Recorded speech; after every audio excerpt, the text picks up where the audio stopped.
네, 김민수의 주식 파파라치 시간으로 이어가도록 하겠습니다. 어떤 테마에 지금 우리 주목해야 될까요? 이야기 지금부터 시작하도록 하죠. 레몬리서치 김민수 대표와 인사 먼저 나누겠습니다. 어서 오십시오. 안녕하십니까. 안녕하세요. 자, 오늘은 어떤 테마를 취재해 오셨을지, 어떤 이야기 들려주실지 궁금합니다. 어느 쪽 조명해 볼까요? 네, 오늘 하루 종일 얘기 나왔을 뉴스 같은데 네. 그래도 저희는 조선입니다. 조선. 조선. 네, 그래서 조선주를 오늘 또 강한데 이렇게 강한 거 계속 갈까? 이거 한번 체크해 보면서 여러 가지 흐름들 한번 말씀드려 보도록 하겠습니다. 알겠습니다. 생각지도 못했던 동음 이의어네요. 네, 죄송합니다. 조선에 대한 이야기를 지금부터 풀어가 볼 텐데, 네. 자, 궁금합니다. 강했습니다. 강하다는 이야기는 꽤 오래전부터 나왔는데 추가적인 오름세가 나타나고 있어서 그 배경부터 살펴보려고 합니다. 오늘 장에서 추가로 뚫고 올라가는 이 강세 배경, 대표님께서는 어디에 있다고 보실까요? 네, 일단 보통 조선주 하게 되면 이제 막연한 불안감이 야, 이 정도 올라왔으면 또 꺾이겠네라고 생각하는데 그와 좀 다른 모습이 나올 것 같아서 네. 계속 좀 길게 봐야 될 흐름이 아닌가 생각되는데 가장 먼저 수주가 많이 들어오게 되면 조선주는 그에 따라서 수주가 들어왔으니까 이제 물 들어왔고 노져야지 물 들어왔으니까 배 만들어야지 이런 쪽에서 변화가 나왔는데 그게 이제 한때 수주가 증가가 되는데 주가는 또 못 간 경우가 있었습니다. 그래서 잠깐 한 몇 개월 반등하다가 다시 밀렸던 이유는 일단 인플레이션 시대다 보니까 네. 비용이 많이 늘어났죠. 거기다 사람을 구할 수가 없습니다.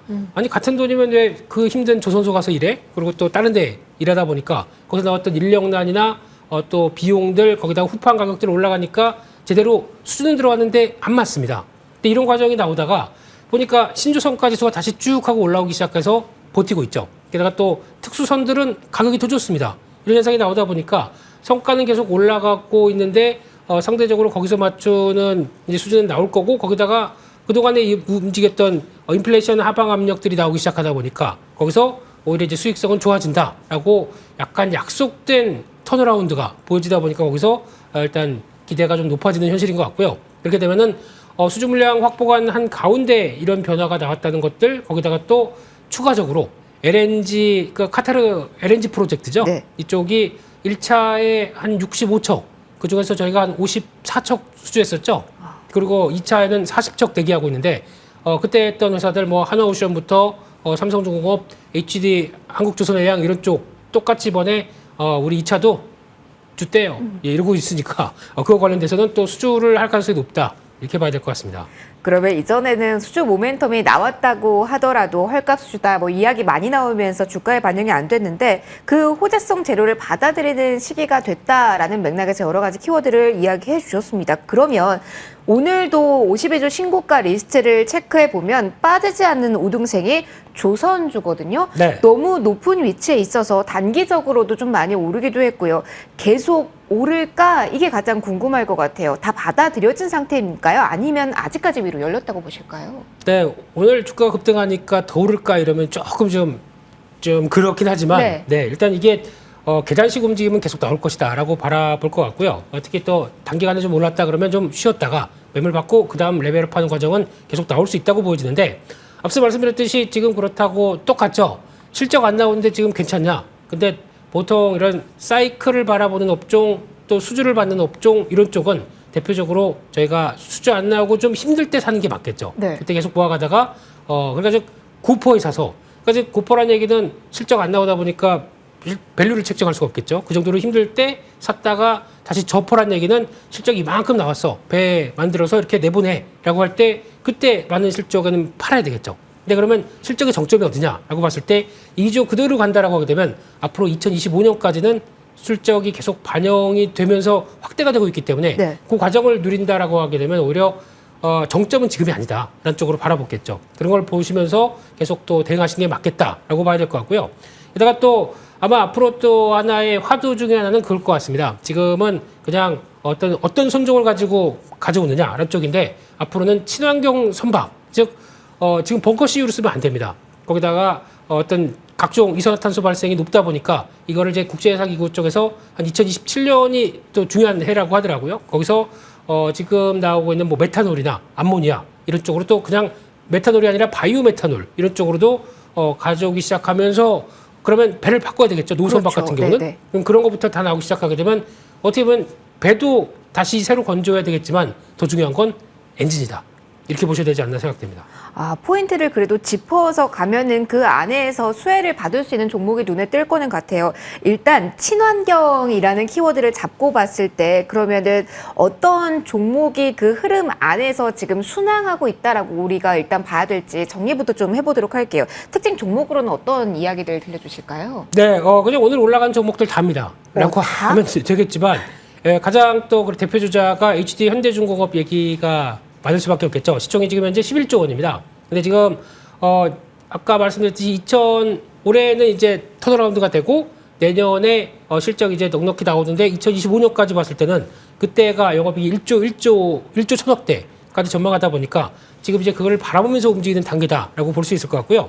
두 번째는 현대 미포조선인데 현대 미포조선 같은 경우 지금 시총이 3조 3천억까지 돼 있습니다. 그러다 보니까 지금 2025년도 영업이익이 한 3,500억 예상을 하고 있는데 마찬가지로 계단식으로 올라가기 시작하는 거죠. 그렇게 되면은 지금 주가가 가장 최근에 못 올라간 종목 중에 하나죠. 근데 이런 쪽이 반영이 된다라고 하게 되면 아마 이것도 실적도 당겨올 것이다라고 바라보는데 그중에 하나 현대미포조선은 또 강점 중에 하나가 PC선이라고 합니다. 이 PC선이 뭐냐면은 저희가 보통 얘기하는 석유화학 제품을 나르는 운반선. 아, 네. 이쪽이 한때 또 유가가 좀 주춤하다 보니까 발주가 안 나왔었거든요. 근데 이쪽에서 다시 앞으로 그래도 증설하는 국가들이 많다 보니까 거기서 이제 발주가 나오겠다라는 쪽에서 어떤 수주 회복을 기대하다 보니까 오히려 지금 정체를 안고 가장 못 움직였지만 또 한 단계씩 올라가고 있다. 이런 쪽에서 변화를 봐야 될 것 같고요. 마지막으로 또 잘 알려지진 않았지만 그래도 기자재 쪽에서 한 종목 태웅이라는 종목도 좀 빠르게 움직이고 있습니다. 이 종목의 특징은 일단 시총이 한 3,300억 정도 되는데 그동안에 많은 어려움이 있었습니다. 특히 단조를 주력으로 하는 회사인데 그 전에 제강 사업부를 한번 설립을 했었다 보니까 우리 쓰는 거 우리가 철을 쓰면 되겠네. 근데 업황에 대한 이해도가 별로 없었어요. 그러다 보니까 실적에 대한 부침이 너무 심했었는데 이제 이런 거 끝내고 조선 기자재 쪽뿐만 아니라 풍력 쪽에 대해서도 상당히 또 글로벌 1위죠. 플린지라고 하는 쪽도 글로벌 1위가 나오기 시작하다 보니까 풍력과 조선 기자재 같이 봤었을 때는 오히려 성과를 충분히 낼 수 있겠다라는 쪽에서 기대감이 높아진다고 봐야 될 것 같습니다. 아, 알겠습니다. 그렇다면 조선에 가는 힘과 함께 기자재 쪽도 주목할 시기가 이제 본격적으로 온 걸로 저희 정리해서 생각을 해도 괜찮을까요? 그 얘기를 지금 드렸었네요. 네, 알겠습니다. 맞습니다. 네. 다시 한번 그 포인트 맞춰서 저희 특징 종목 어떤 종목 포착해서 공략할지 장 마감 이후에 이야기 더 들려드리도록 하겠습니다. 일단 오늘 장 마무리 먼저 하도록 하겠습니다. 양대지수 상승권에서 마감 대기하고 있습니다. 코스닥이 880선 위에서 그리고 코스피도 막판에 탄력을 많이 키워낸 모습입니다. 장중에 특히 오후에 코스피 시장에 외국인의 매수 전환이 나오면서 꾸준하게 여기에서 매수 신호가 강력하게 나왔습니다. 그런 의미에서 더욱더 고점 높여가는 오후장 흐름이 두드러졌다라고 볼 수가 있겠는데요. 거래소 시작에서 업종별로 봤을 때 기계 업종에 특히 더 양매수가 강하게 들어오긴 했습니다만 오후에 IT 업종에 대한 외국인의 매수세도 괄목할 만한 의미 있는 상승세에 일조했다라고 볼 수 있을 것 같습니다.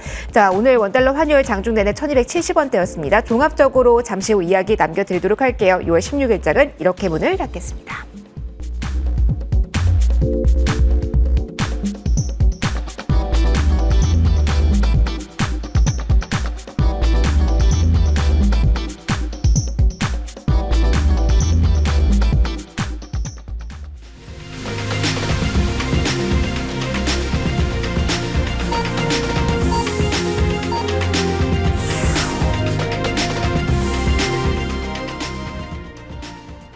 기분 좋은 금요일장 오후가 이렇게 마무리가 됐습니다. 양대지수 모두 상승권에서 마무리를 지은 것으로 보이고요. 전반적으로 상승 탄력이 오후장에 조금 더 강하게 느껴진 경향도 오늘 있는 하루였습니다.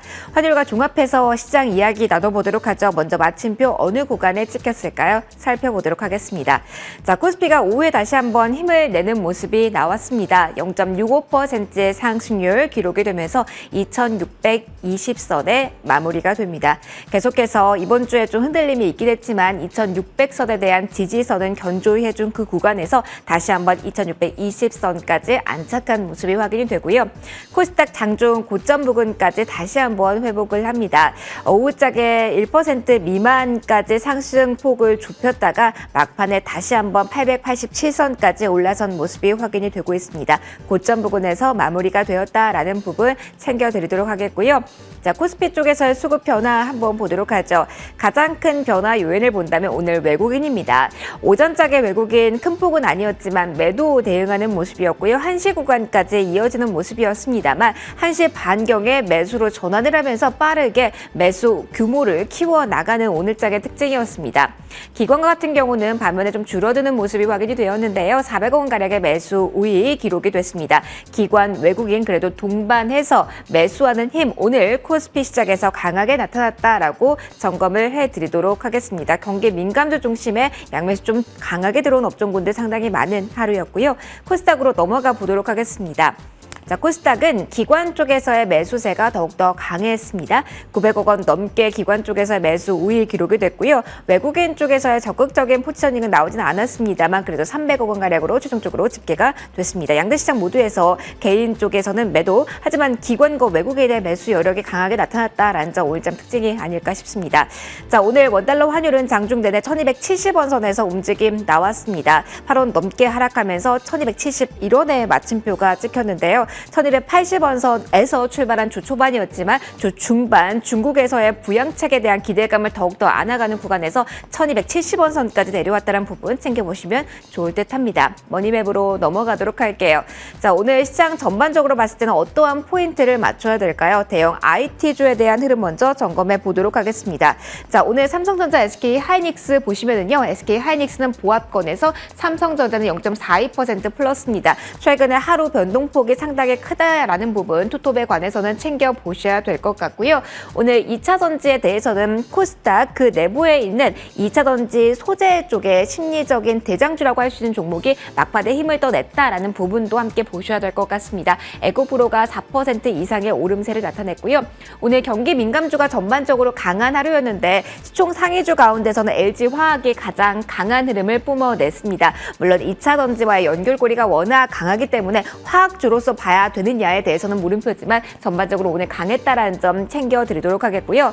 자, 조선 기자재 이야기하고 있었죠. 오늘 이 안에서 신고가 행렬이 나온 모습이었고요. 항공주들도 오랜만에 튀는 모습이었습니다. 실적에 대한 중요도가 높아지고 있는데 예상보다 여기에 회복 속도가 빠르다라는 관점에서 2분기 서프라이 실적 나올 수 있다라는 오늘 리포트 나온 대한항공 특히 강했습니다. 4% 넘게 오름세가 나왔고요. 전반적으로 소비 키워드 아는 종목들의 흐름 좋았습니다. 섬유 의복도 오랜만에 튀는 모습이었는데요. FNF가 3% 이상의 오름세를 보였고요. 이제 힘든 구간은 많이 지났다라는 평가 나오면서 유틸리티 가운데 한국전력도 오늘 빨간불 켰습니다. 1% 넘게 올랐고요. 우주항공까지 오늘 4% 넘게 오름세로 마무리가 된 모습 챙겨드리도록 하겠습니다.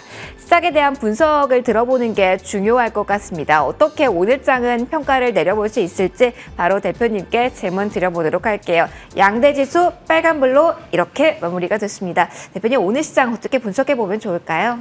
네, 오후장 깜짝 놀랐네요. 외국인들이 왜 이렇게 또 갑자기 사죠? 안 살 것처럼 하더니만. 네, 그래서 외국인들 오전에 원고부 될 때마다 또 관망세 이렇게 썼다가 이거 바꿔야 될 것 같습니다. 외국인들이 현물을 4천억 대 그리고 선물을 2,800개 산다는 얘기는 그냥 뭐 강세장입니다. 네, 그거에 대한 흐름으로 봐야 될 것 같고, 물론 속도 조절은 계속 하려고 하면서 단기 과열은 안 만들려고 무지 노력을 합니다. 그럼에도 불구하고 우리 필요한 거 살 거야 라고 하는 의도가 상당히 강했다고 봐야 될 것 같고요. 또 기관은 외국인들이 강하게 사다 보니까 물량 또 뺏겼네요. 네, 잘 관리하셔야 될 텐데 이런 생각이 드는데 매도가 코스피 쪽에서 나오고 그나마 코스닥 쪽에서는 양시장 모두 매수가 들어오다 보니까 오늘 코스피보다는 좀 더 강했다라고 보여지는데, 특히 지금 시장에서 뭐 반도체 쪽 강하다가 조금 쉬는 모습들이 나오는데 오늘은 또 2차 전지가 또 레벨업 하는 과정이 나오는 것 같고요. 그런 쪽에서는 또 섹터 조목별 차별화는 계속 또 다른 쪽이 쉬다 보니까 또 부각받는 쪽이 오늘 뭐 아까 말씀하셨던 항공이나 뭐 철강 쪽도 강한 모습들이고 건설기계, 거기다가 통신 장비도 오랜만에 좀 움직이는데 결국에는 지금 약간 경기 민감주 쪽으로 계속 노크가 들어오는 과정들이 들어오는데 거기서 이제 주구에 뭔가 시그널이 나오겠느냐 이걸 좀 바라보는 것 같고 그보다 훨씬 더 강한 시그널이 나오는 경기 민감 쪽 조선 쪽이라든가 전력기기 쪽은 또 전선까지 오늘은 제일 강했다 이렇게 보여집니다. 대표님과 여러 번 이야기했던 경기 민감주 경민이 쪽에서의 반응이 나오고 있는데 조선도 그중 하나잖아요. 그러면은 그 중에서 조선 같은 경우는 투자 포인트 어떻게 잡아야 될지 정리 한번 하고 넘어가도록 할게요. 어떻게 전략 잡아볼까요? 네, 잘 사셨으면 끌고 가셨으면 하는 바람인데 아마 고점과 저점이 계속 높아질 수 있기 때문에 그런 거 맞춰 가시는 게 제일 좋지 않나 생각이 들고 있고요. 그런 쪽에서 이런 계단식 상승세에 대한 움직임들 체크해보고 게다가 이제 본격적인 실적 확장세는 아직 아까 말씀드렸듯이 2년 뒤까지도 나올 수 있으니까 그런 실적의 변화를 꺾을 만한 요인들이 뭘까라는 거 한번 생각해 보시면서 없다고 하게 되면 계속 가는 게 맞겠다라고 보여지고 있고 또 조선 기자재 쪽은 계속 또 훨씬 더 탄력이 좋겠죠. 앞서 잠깐 말씀드렸던 엔진 이런 것도 생각해 보시면서 조정 나오게 되면 비중 확대로 가는 시각 여전히 두 축에서 아직 조선 쪽 전력기기 쪽 이 두 축을 안고 있는 대표적인 경기 민감주다 이런 거 보셨으면 좋겠습니다. 시간을 가지고 긍정적인 믿음을 가지고 끌고 갈 수 있는 종목이다라고도 이야기를 해주신 것 같아요. 그러면 어떤 종목을 저희가 포착하셨는지 그리고 어떻게 공략해 볼지 이게 핵심일 것 같습니다. 힌트를 좀 주신 것 같습니다. 엔진 이야기를 3번 넘게 해주신 것 같아요. 자, 그러면 포착주 공개해 주시죠. 엔진이 있어야죠, 사람이. 그렇죠, 그렇죠. 그렇습니다. 원래 HSD 엔진이 맞겠지만 조금 오르다 보니까 그를 쫓아갈 만한 게 뭐 있을까 보게 되면 STX 엔진이 아닌가 싶습니다. 예, 이 회사도 디젤 엔진 쪽이 한 매출의 절반 그리고 또 특수 엔진 쪽이 한 35% 정도 차지하다 보니까 엔진의 맛집이네요. 네, 이런 쪽에서 특히 보니까 민수 사업이면 제 건가요? 그런가요? 네, 민수 약간 군수가 아니고 민수 쪽에 이쪽에서 민간 쪽. 제가 제 이름 부르니까 좀 그렇습니다만, 네, 그런 쪽에서 선박 쪽이나 육상 산업 쪽 엔진들 같이 하고 있다라고 하게 되면 이제 선박용 엔진에 대한 기대감이 가장 크겠죠. 이쪽에 대한 수주와 함께 변화는 계속 나올 수 있겠다라고 바라보고 있고, 게다가 또 방산 쪽에 들어가는 엔진 부분들이 있죠. 게다가 또 마지막으로는 전자통신 사업이 있는데 이게 레이더 관련된 쪽에 특히 해군 레이더 통신, 그러니까 즉 어떤 무기 체계를 봤었을 때 어떤 위험 감시 체계라든가 이런 쪽을 같이 하고 있기 때문에 방산 쪽으로 확장되는지도 한번 보셔야 된다라고 생각드는데 실적은 업황이 조선 쪽이 안 좋다 보니까 2년대째 부진했습니다. 근데 수주 변화와 함께 실적 개선 가능성이 높다 보니까 이게 이런 흐름들 반영되기 시작하게 되면 레벨업을 시도하지 않나라는 관점 쪽에서 바라보고 있고요. 그렇게 되면 지금 최근에 어떤 매물대가 강한 쪽은 벗어나기 시작합니다. 그렇기 때문에 그런 것까지 감안하게 되면 한번 레벨업 시도하게 되면 지난 고점 때는 넘어갈 수 있겠다는 쪽에서 목표가는 한 17,000원대 정도 말씀드리고 싶고요. 손절가는 13,000원으로 말씀드리겠습니다. 알겠습니다. 목표한 가격과 손절가 다시 한번 챙겨보셨으면 좋겠습니다. 엔진이 중요하다라는 관점에서 이야기 들려주셨습니다. 참고해 보시고요. 저희 AS도 하도록 하겠습니다. 지난주 이 시간에 주신 하이로닉입니다. 화요일장에서 뭐 신고가 달성 이야기까지 나오고 오늘도 장중에 7% 이상 올랐습니다. 위치 점검을 좀 하고 가고 싶어요. 워낙 이쪽에 대한 관심이 높긴 하지만 저희 목표가까지 그대로 끌고 가면 좋을지 아니면 끊어가야 되는지 전략 고민 될 것 같아요. 어떻게 할까요? 대신 패턴을 보니까 당장은 못 가겠네요. 네, 가려고 했었으면은 좀 힘있게 올라섰어야 되는데 거기에 조금 매물 압박을 받는다라고 하게 되면 아마 한 8,000원대 초반까지는 단기 조정 나올 수 있을 것 같고요. 그때 확인되고 다시 움직인다. 그러면 그때는 2차 상승이 기대가 되지 않나라 쪽에서 목표가는 가능하겠지만 비중은 좀 관리하셔야 되겠다. 라는 쪽으로 말씀드리고 싶고요. 그래서 여전히 보이는 가능하다. 하지만 조정 받고 갈 수 있겠다라는 것도 생각하셨으면 좋겠습니다. 알겠습니다. 만약에 시간에 여유가 있으시다고 한다면 그대로 목표가 12,000원까지 가져가도 되지만 약간의 조정이 나올 수 있으면 염두에 둬야 된다. 이렇게 정리를 해보도록 하겠습니다. 하이로닉에 대한 이야기까지 해봤습니다. 자, 조선주 오늘 이야기를 해봤습니다. 지난주 주신 종목이 바로 신고가를 지난주에 냈기 때문에 또 한번 기대가 되는데요. 자, 오늘 여기서 저희는 시간 마무리해보도록 하겠습니다. 레모넌스지 김민수 대표와 함께 마지막 코너 함께 했는데요. 인사드리도록 하겠습니다. 행복한 주말 보내시고요. 저희는 월요일 다시 인사드리도록 하겠습니다. 시청해주신 모든 분들 고맙습니다.